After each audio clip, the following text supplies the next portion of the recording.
got mad and I left. Calmed down a little bit, now I'm back. So I'm going to pull this out of here because my main goal is to get to that combine. And I got to take the combine out, I got to move this and that baler. Now I'm going to just move the drill out of here, and I'm going to hook to the baler, go back, put it over there, and then we're going to fire up the combine. I've already put the air in the back tires. They have leaked out over the last couple of years. So stand yourself back over there so you don't get run over. Back over there. Get it all in.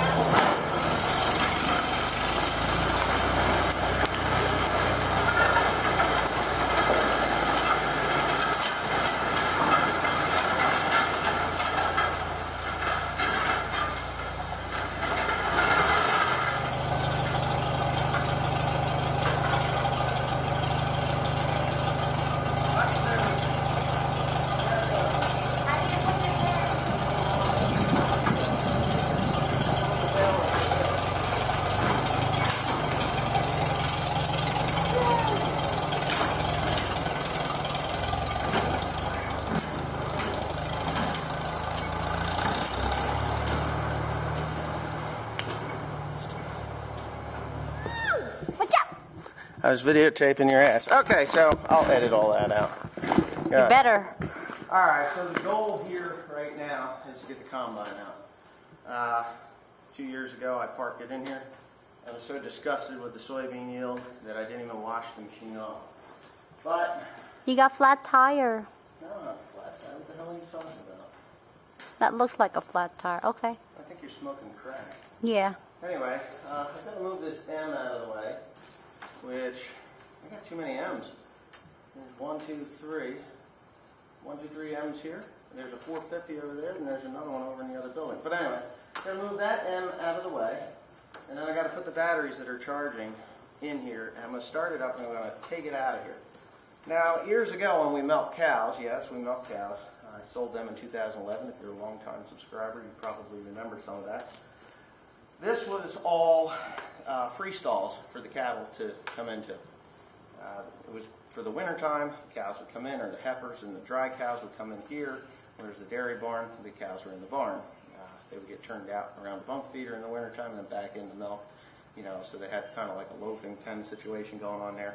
And then in the summertime, the heifers would be chased back down into the lower pastures as the cows, the dairy cows, would have the pastures again. So anyhow, with that being said, this was all concrete, and it had these metal bars and stuff, and I took them out probably 2007, 2008, because I needed more space, but we were left with this mound of stone and straw material from all that. So I don't remember why, but I dug it out over there. There might have been something here, and I took it out the other way. But anyways, my goal today is to get the combine out of here, get somebody washing it, whether it's Tim, Teresa, or Peyton, or anybody for that matter, and I'm going to come in here and I'm going to level this out in this spot. I'm going to take all the hay and stuff with the skid steer and remove it and dump that out of my way so it can decompose over time. And I'm going to level all this stone out because when it rains, plus I've got groundhogs starting to undermine in there because it's easy to dig. Because when it rains, the water actually comes in here, and I get a puddle because when we took the concrete out, it was lower than grade. So that will give me an extra probably 8 feet of room that I can move the combine over 8 more feet. Then I can get the baler in. I can get these antique tractors in. I actually have to plant sweet corn. So it wasn't something that I wanted to do, but I'm going to do it anyway because my grandmother so kindly asked me to. I could get into a whole elaborate story about planting sweet corn, but I'll take you along for that ride. But while we're doing that, I might as well grab my PTO shaft off that baler and get it on the baler before I forget about it. It was hung on here before and I dropped it. But yeah, this tire on this M, Flat as a pancake. And this tire came from Iowa. And I took it down the road and it started getting a carbuncle on it, and it blew out. So, I mean, the M runs. It ran, what, not that long ago. Maybe, I don't know, how long ago was boom, fire it up and get it out of here. I'll move it over, and then I'll just get everything allocated where it needs to be. But that M, that's a tricky son of a gun. That is a 19, that's a 30. What, that one? This is old. This is an old one. This is an all-fuel model. You can even tell by the differences in the PTO shaft. See how they're very different? To engage the PTO shaft on that one versus this one. This is a 1950 model. That one I think is a 39. Wow. But I have to crank start it. Crank start it, which bust your nuts kind of thing. But I love these little toolboxes. You bust your nuts? You'll bust a nut doing that. But come here and look at this drawbar. This thing, whoever had this, these drawbars are notorious for being weak. So they took it looks like a bulldozer blade, and they doubled it up and welded it fast, that drawbar. Boy, I bet that's a good pulling drawbar because it won't bend.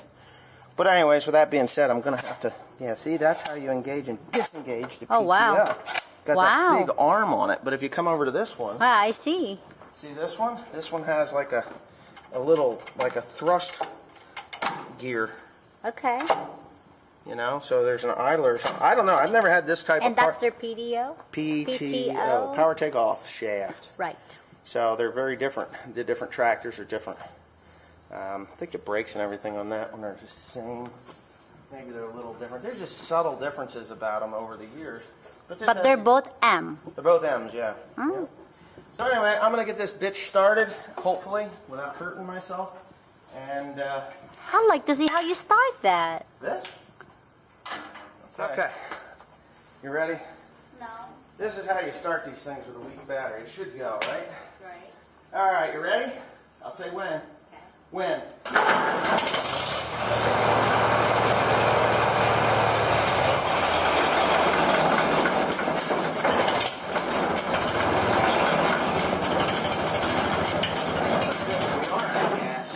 You're out of gas. No way.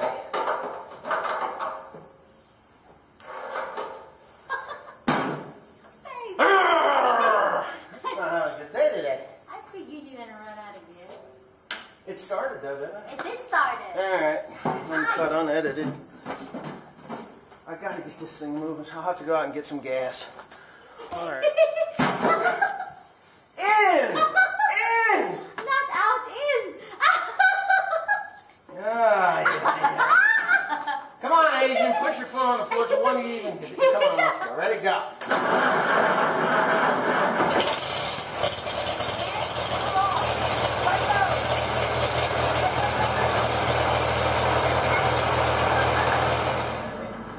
What?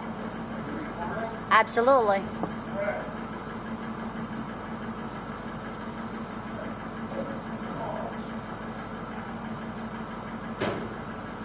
Oh, I hate spiders.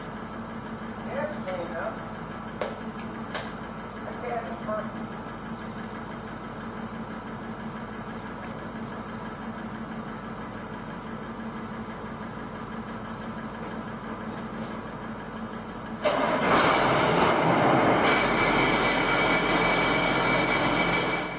Okay, enough of the shenanigans here. We're pulling the combine out, fired right up as you could see.